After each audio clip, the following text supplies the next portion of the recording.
두 가지만 생각하고서 오늘 본문을 볼까요? 첫 번째는 로마서에 가장 많이 나오는 단어는 그러므로 혹은 그런즉이라는 단어라는 겁니다. 지난번에 말씀드렸습니다. 한 50번 정도 나옵니다. 50번은 좀 못 미치지만 그러므로라고 하는 단어와 그런즉이라고 하는 단어는 앞부분을 이야기한 다음에 뒷부분을 얘기하는 거잖아요. 그러니까 그러므로나 그런즉이라고 하는 단어가 나오면 앞부분을 꼭 확인을 해야 됩니다. 그 앞부분이 한 절이 됐든 두 절이 됐든 아니면 그 앞 전체 장이 되었든 앞부분과 연관이 되어 있습니다. 이런 단어가 나오면 정신을 바짝 차릴 수밖에 없습니다. 근데 로마서에는 이런 단어가 너무 많이 나옵니다. 그 말은 뭐냐? 사도 바울의 편지는 앞 조금만 정신 안 차리면 앞에 무슨 얘기하는지를 모르고요. 그래서 앞과 뒤를 따로 생각합니다. 잘 모릅니다. 그러다 보면 어떤 것만 생각나느냐? 그러다 보면 한 구절, 그게 중요해집니다. 우리한테. 성경은요, 한 구절이 중요한데요. 그 한 구절이 앞과 뒤가 다 있습니다. 그 가운데 한 구절이 나오는 겁니다. 그래서 그 한 구절 가지고 은혜 받았다고 하는 것도 뭐 그럴 수 있습니다. 그런데 사실은 굉장히 위험합니다. 나중에 이제 빌립보서 4장에 보면 내게 능력 주신 자 안에서 내가 모든 일을 할 수 있느니라, 그거에 은혜를 받아요. 맞아요. 그거 굉장히 중요한 거잖아요. 내게 능력 주신 자 안에서 내가 모든 것을 할 수 있잖아요. 그런데 그거는 바로 앞에 문장이 꼭 있습니다. 왜 그 말 하는지 이유가 나와 있습니다. 그걸 모르고 그것만 보면 그냥 모든 것을 은혜 주시는 하나님의 능력 있으면 내가 모든 걸 다 할 수 있다. 그냥 모든 걸 다 할 수 있는 능력으로만 생각해요. 근데 그게 아니에요. 그 구절도 은혜가 되지만 그 구절보다도 앞뒤 문맥이 반드시 있다는 거. 사도 바울의 편지가 그래서 어렵다는 거. 정신을 안 차려. 그래서 여러분 로마서를 읽다 보면요, 뭔 얘기하는지를 몰라요. 그래서 참 어렵습니다. 일반적으로 참 어려운 게 로마서고요. 두 번째, 로마서를 읽을 때에는 항상 머릿속에 하나만 생각하면 됩니다. 로마서는 율법이냐 복음이냐, 율법이냐 은혜냐. 로마서는 끊임없이 율법과 복음 혹은 율법과 은혜, 복음은 은혜니까요. 그래서 율법으로 구원받느냐 복음으로 구원받느냐, 율법으로 구원받느냐 은혜로 구원받느냐. 그럼 복음은 뭐냐? 복음은 이미 1장에 나왔습니다. 복음은 하나님께서 이 땅에 보내주신 예수 그리스도. 그게 복음입니다. 그 율법으로 구원받느냐 예수 그리스도로 구원받느냐, 이것만 머릿속에 넣고서 성경을 읽으면 됩니다. 아직은 예수 그리스도가 나오지 않았습니다. 내일 나옵니다. 드디어 은혜, 복음이라고 하는 것이 내일 나옵니다. 드디어 로마서가 시작되는 겁니다. 이제 아직까지 복음을 설명하기 위해서 이 과정을 계속 설명하고 있습니다. 어제도 그렇고 오늘도 그렇고 복음을 설명하기 위해서 율법을 계속 얘기하는 겁니다. 자, 로마서는 율법이냐 복음이냐, 율법과 복음이라고 하는 주제를 가지고 얘기한다고 그랬어요. 율법과 복음을 가지고 얘기하는데 지금은 율법을 얘기하는 단계입니다. 어제도 율법을 얘기했습니다. 오늘 또 율법을 얘기하는 겁니다. 그리고 내일 복음을 얘기합니다. 이걸 머릿속에다 넣고 로마서를 읽어야 됩니다. 그래서 로마서를 읽을 때는요, 계속 물음을 던져야 됩니다. 율법인가 복음인가? 율법인가 복음인가? 그리고 또 하나, 그러므로 그런즉이라고 하는 단어가 나오면 앞부분을 반드시 알아야 된다는 거. 그래야 뒤를 안 되는 거.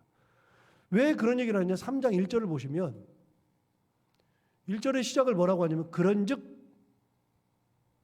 유대인의 나음이 무엇이며 할례의 유익이 무엇이냐? 두 가지를 묻습니다. 유대인의 나음이 무엇이고 할례의 유익이 무엇이냐?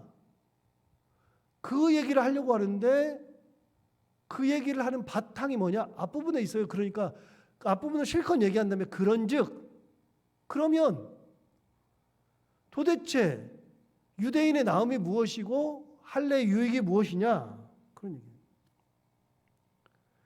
여러분, 유대인은 율법을 맡은 자들이죠. 율법을 가진 자들이죠. 지금 앞부분 얘기하는 겁니다. 그런즉을 설명하는 겁니다. 유대인과 할례를 두 가지를 얘기했어요. 지금 3장 1절에 유대인의 나음이 무엇이며 할례의 유익이 무엇이냐? 앞부분은 무슨 얘기를 했냐면 유대인과 할례 얘기를 한 겁니다. 그럼 유대인에 대해서 뭐라고 얘기했느냐? 유대인은 율법을 가지고 있었단 말이죠. 하나님의 선민으로서 율법을 가졌어요. 그럼 여러분, 유대인들의 나음이 무엇이냐 그랬을 때 유대인들이 율법을 가졌는데 그 율법을 가진 유대인들이 도대체 뭐가 낫냐? 그 얘기를 하는 거잖아요. 그러면 유대인들이 율법을 가졌어요. 그런데 어제 뭐라 그러냐면 13절, 2장 13절에 어제 이 얘기 있어요. 하나님 앞에서는 율법을 듣는 자가 의인이 아니요 오직 율법을 행하는 자야 의롭다 하심을 얻는다. 그러니까 유대인들이 하나님의 선민이라고 알고 지금까지 살았는데 사도 바울이 뭐라 그러냐면 정말로 유대인이라 할지라도 율법을 듣는 자가 하나님의 의를 이루는 게 아니라 율법을 행해야 된다. 유대인도 말씀대로 살아야 온전한 유대인이 된다. 그런데 유대인이 아니라 할지라도 말씀을 붙들고 산다. 그럼 유대인과 이방인은 말씀이 기준이지 유대인이냐 이방인이냐가 기준이 아니라는 거예요. 별로 의미 없다는 거예요. 유대인이라는 것이 의미가 없다는 겁니다. 지금까지는 사람들이 생각할 때 유대인들은 하나님의 선민이요 유대인들은 다른 사람과는 구별되어서 하나님의 자녀로서 지금까지 살았어요. 유대인이 대단했어요. 그런데 사도 바울이 뭐라 하냐면 그게 유대인으로서 유익이 아니야. 유대인도 말씀을 듣는 자가 아니라 말씀을 행하는 자라야 온전한 유대인이다. 그런데 이방인들도 말씀을 행하니까 유대인이나 이방이나 뭐 똑같다. 중요한 거는 말씀을 행하는 자가 중요한 거다. 그 얘기가 유대인 얘기고요. 두 번째, 할례를 뭐라 그랬냐면 할례를 이렇게 얘기했어요. 여러분 똑같은 얘기의 반복인데 25절 보세요. 25절 2장 25절에 네가 율법을 행하면 할례가 유익하나 만일 율법을 범하면 내 할례는 무할례가 되느니라. 지금 유대인의 표가 뭐냐면 내가 유대인이라는 표는 할례 받는 거예요.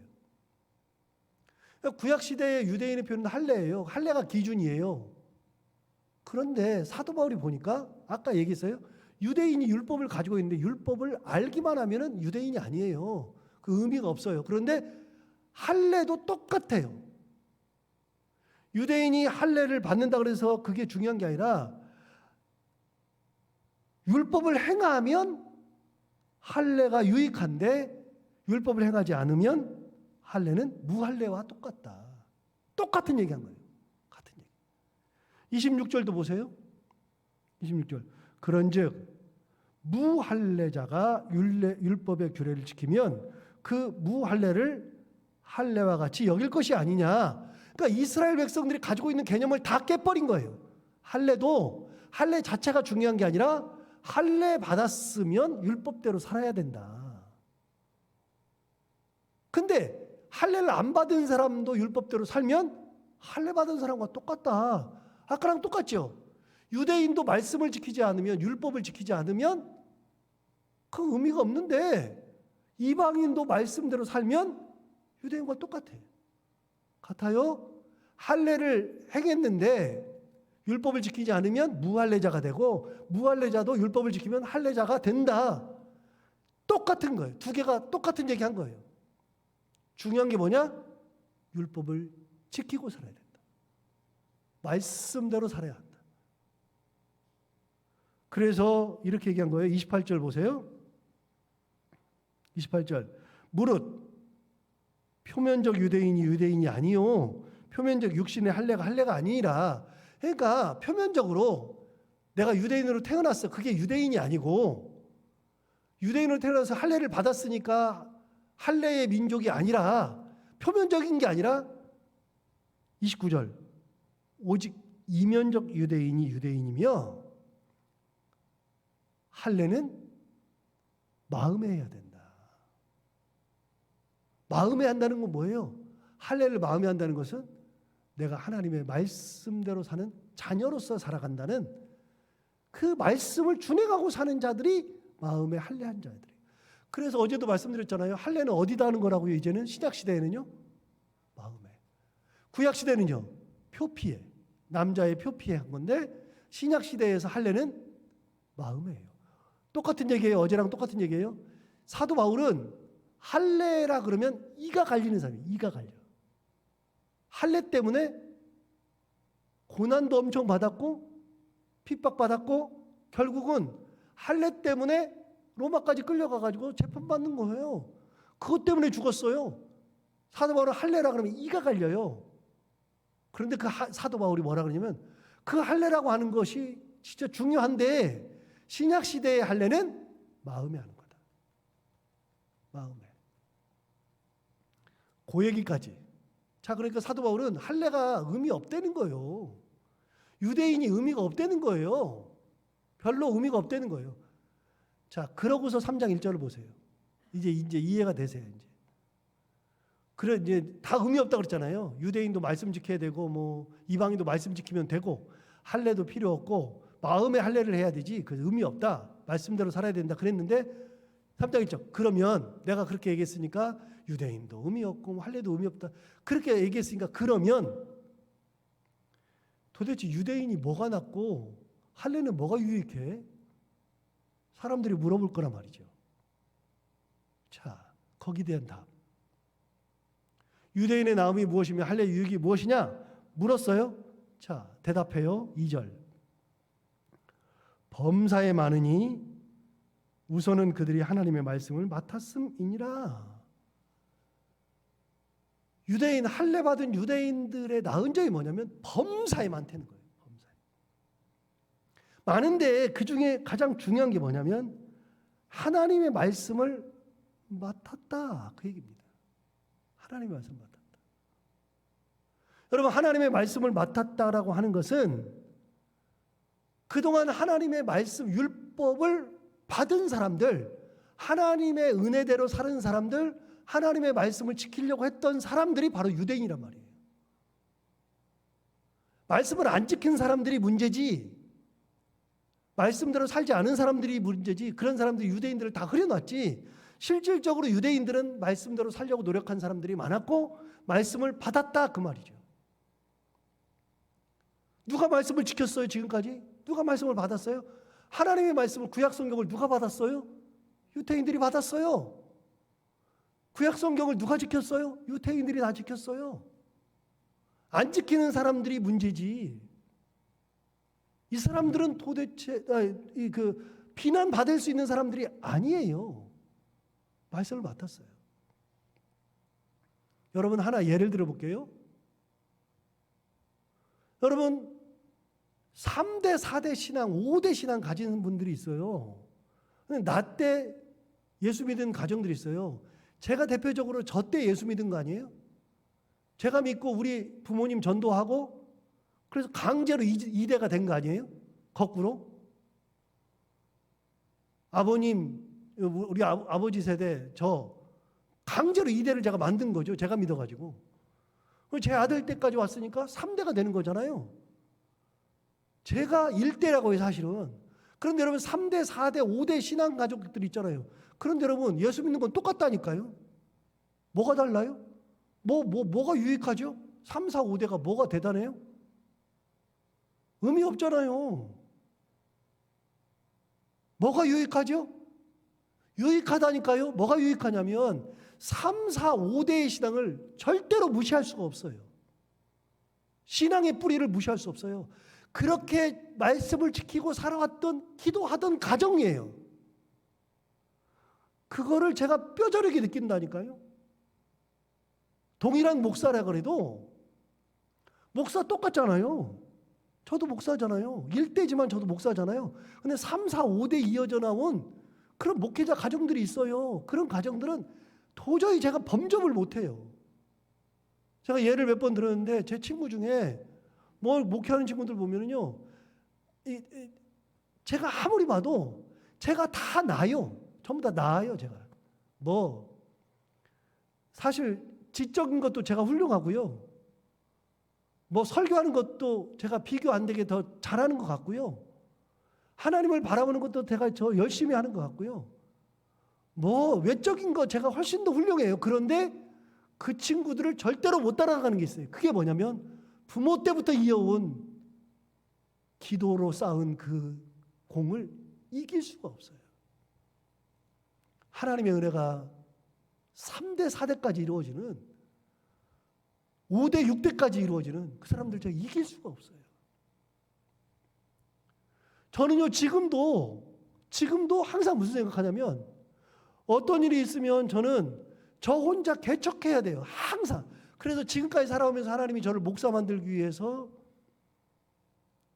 얼마나 많은 시련을 줬는지 몰라요. 병도 많고요. 수술도 하고 하는 일도 잘 안 되고 믿음의 연단을 얼마나 많이 주는지 몰라요. 근데 그 친구들은 믿음의 연단도 별로 없어요. 몇 대째 이어오면서. 지금도 저는 그런 믿음의 연단이 있다고 생각하거든요. 하나님은 굳건히 믿고 있으니까 연단이 와도 흔들리지 않으니까 괜찮긴 한데, 그래서 여러분, 믿음의 대를 잇는 거는 좋은 거예요. 똑같다고 얘기하잖아요. 결과적으로 똑같죠. 둘 다 예수 믿으니까, 둘 다 목사니까. 아니요, 그렇지 않아요. 여기 얘기하잖아요. 유대인들의 나음이 무엇이냐? 그동안 말씀을 받들었던 사람들이 유대인이에요. 그걸 무시하는 게 아니에요.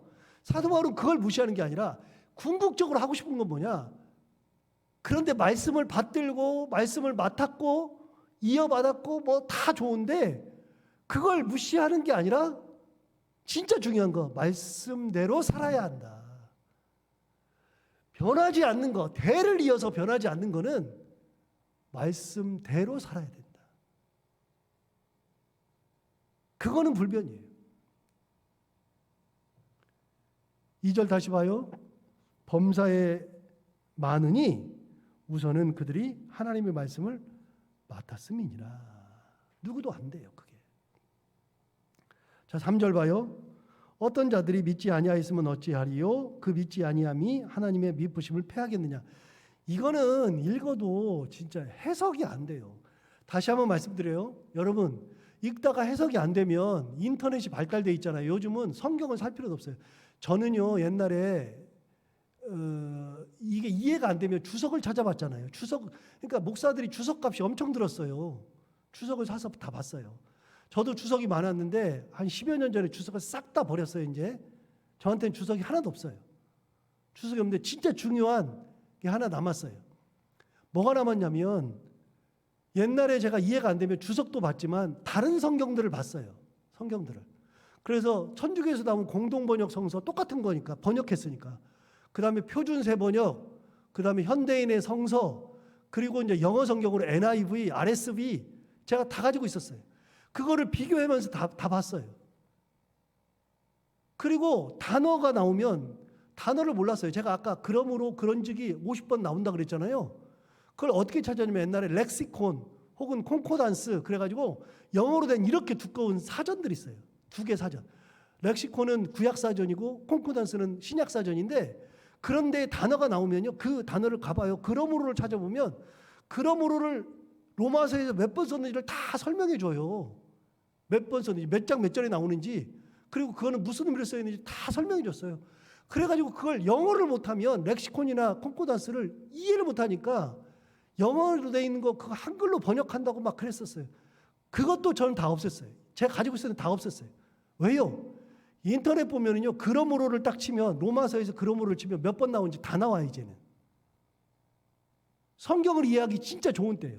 3절 같은 거 이해가 안 되잖아요. 이해 안 되면 간단해요. 인터넷에 가가지고서 다른 성경들이 있어요. 옛날에 다 성경 샀는데 이제는 다 버렸어요. 그 성경. 왜요? 쭉 보면은요, 그냥 인터넷에 3장 1절을 딱 치면 3장 1절에 대한 것에 성경이 쭉쭉쭉쭉 떠 있어요. 너 뭘 볼래? 공동번역 딱 하면 3장이 쭉 떠요, 그냥.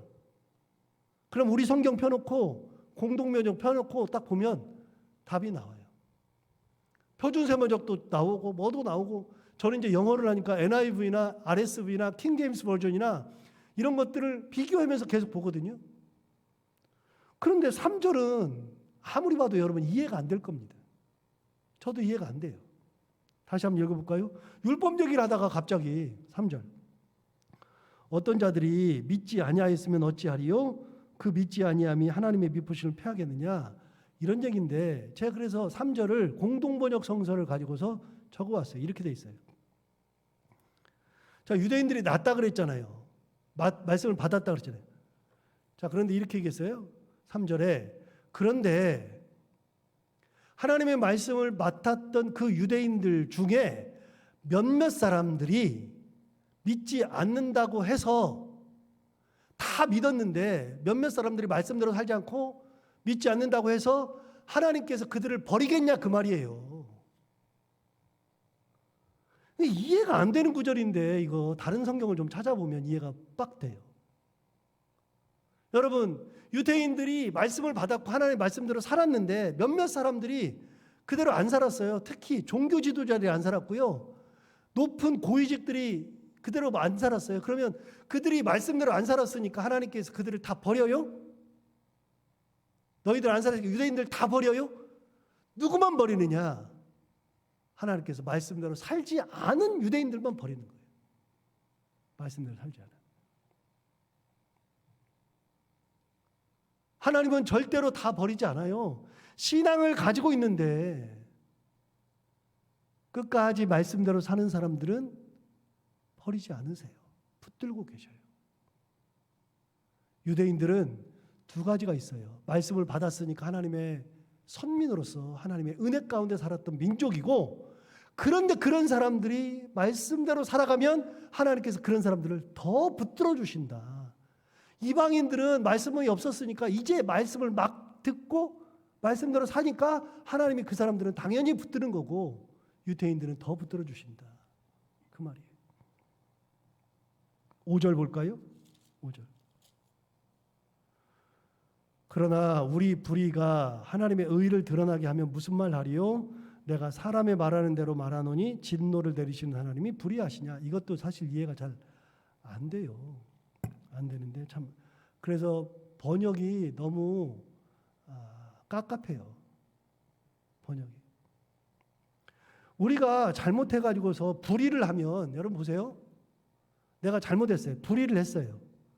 불의를 하면 그게 하나님의 의를 나타내죠. 무슨 말이냐면요, 하나님이 사랑하라 그랬어요. 사랑하면서 살아. 그런데 우리가 사랑하지 못해요. 누굴 미워해. 그러면 내가 하나님의 말씀대로 살지 않으니까, 하나님은 사랑하라 그랬는데 우리는 사랑하지 못하니까 우리는 하나님과 뛰어넘을 수 없는 강이 있어요. 하나님은 의로우신 분이에요. 온전히 의로우신 분. 내가 하나님의 말씀대로 살지 못할 때마다 하나님의 의가 빛나잖아요. 하나님은 그러신 분이고 나는 못 지키는 존재고, 나는 절대로 하나님의 말씀대로 살 수가 없어요. 여러분은 가능해요? 불가능하지. 말씀대로 절대로 못 산다고요. 그렇게 말씀대로 못 살면 하나님의 의가 드러나면 내가 하나님의 의를 드러냈어요. 그럼 하나님이 딱 보고서 너 사랑하라 그러는데 사랑 안 하고 살아? 너 미워하지 말라 그러는데 미워하고 살아? 하나님께서 말씀대로 안 사니까 진노하신단 말이에요. 진노. 왜 말씀대로 안 살아? 그러고서 때린단 말이에요. 그럼 때리는 것이 하나님께서 불의해서 때린 거냐? 여러분, 하나님이 때리시는 것이 불의한 거예요? 온전한 거죠. 아니, 자식들이 어렸을 때 물건을 훔쳐왔는데 엄마가 맨날 얘기했잖아요. 훔쳐오지 말아라 그랬는데 훔쳐왔어요. 그러면 내 자식이니까 안 때려요? 그러면 때리면 내가 사랑이 없어서 때려요? 불의해서 때려요? 아니요. 사랑하니까 때리는 거예요. 의로우니까 때리는 거예요. 하나님이 그 얘기하는 거예요. 하나님께서 이방인들 말고 유대인들 중에서 말씀대로 살지 않으니까 하나님께서 그들에게 진노한대요. 그렇게 진노하면 하나님이 불의한 거냐? 하나님이 버린대요. 그러면 하나님이 버리는 것을 보고서 하나님은 이거 불의하네. 하나님 말도 안 되는 짓 했네. 그렇게 말할 거냐? 아니라는 거예요. 하나님은 불의해서 진노하는 것이 아니라는 겁니다. 6절 보세요. 결코 그렇지 아니하니라. 만일 그러하면 하나님께서 어찌 세상을 심판하시리요. 불의하신 하나님이 아닌데 하나님이 이제는 세상도 심판할 건데 유대인이라고 그럴 수 있겠느냐. 그래서 하나님은 심판의 근거가 뭐냐? 의예요. 의. 말씀대로 살아가느냐? 그렇지 않느냐? 그게 하나님의 의예요. 세상 심판의 근거도 말씀대로예요. 자, 그럼 여기서 내일 나와요. 내일 나오는데 하나님께서 구원하는 근거가 뭐예요? 하나님의 의예요. 의가 뭐예요? 하나님께서 아들을 보내주셔서 그 아들을 믿게 한 것이 하나님의 의예요. 그런데 하나님께서 매를 댄다 그래가지고 불의하다고 말할 수 없다는 겁니다. 세상도 심판하시는 분인데. 유태인이라 그래서 예외가 없다. 유대인도. 여러분, 우리가 5대째 신앙을 해도 저처럼 목사여도 말씀대로 살지 아니하면 하나님께서 뭐 하신다고요? 진노하신다고요. 버리신다고요. 얘기하잖아요, 사도 바울이. 말씀대로 살지 않는데. 목사니까 구원받는 게 아니라요. 목사니까 더 큰 진노를 하신다고요. 유대인에게 했듯이. 자, 7절 볼까요? 7절과 8절은 잘 이해하셔야 됩니다. 7절과 8절 상반절까지 이어진 겁니다. 제가 읽겠습니다. 그러나 제가 그 각색에서 읽을게요. 그러나 어떤 사람들이 이렇게 말할 겁니다. 뭐라고 말하냐면 내가 거짓말하는 걸로 하나님의 참되심이 더 풍성하여 그의 영광이 되었다면 내가 죄인처럼 심판받을 이유가 없지 않겠느냐. 사람들이 그렇게 얘기한다는 거예요. 내가 거짓말했는데 그 거짓말로 하나님의 의가 드러났으니까 그러니까 나는 하나님의 심판받을 이유가 없어. 하나님의 의가 드러났잖아. 나 때문에 드러났잖아. 그렇게 얘기하는 사람들이 있다는 거예요. 8절에도 또 이렇게 얘기했어요. 또는 그런 사람들이 또 이렇게 얘기한대요. 그러면 선을 이루기 위하여서 악을 행하자. 하나님의 선을 막 드러내기 위해서 내가 악하게 살자. 이렇게 말하는 사람도 있다는 거예요. 하나님이 선하시니까. 꼭 못된 사람들이 있죠. 내가 거짓말해가지고 하나님의 의로움이 드러났으니까 나는 하나님의 영광 드러냈어. 내가 왜 심판받아? 라고 하는 사람들이 있다는 거예요. 하나님의 선을 드러내기 위해서 내가 악하게 살자. 이런 사람들이 있다는 겁니다. 그런데 8절 하반절. 어떤 이들이 이렇게 비방하여 우리가 이런 말을 한다고 하니 그들은 정죄받는 것이 마땅하니라. 말도 안 되는 소리 하지 마라. 여러분, 내가 거짓말해가지고 하나님의 의가 드러나요? 하나님이 그런 식으로 우리에게 영광을 받으세요? 하나님은요, 내가 거짓말하지 않아도 내가 그렇게 영광을 드러내고 뭐 나쁜 짓 해가지고 하나님의 의를 드러낸다고 해서 하나님이 그런 식으로 영광받거나 하나님의 의가 그런 식으로 드러나지 않고요. 온전해도 하나님의 영광이 드러나요. 어떻게 해요? 이런 거예요.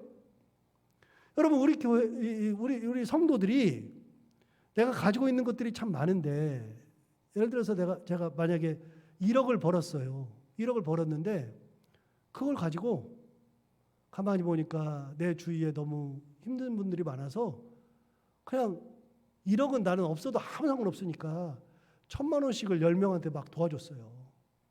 도와주면서 딱 한마디 했어요. 하나님이 당신을 사랑하십니다. 딱 한마디 했어요.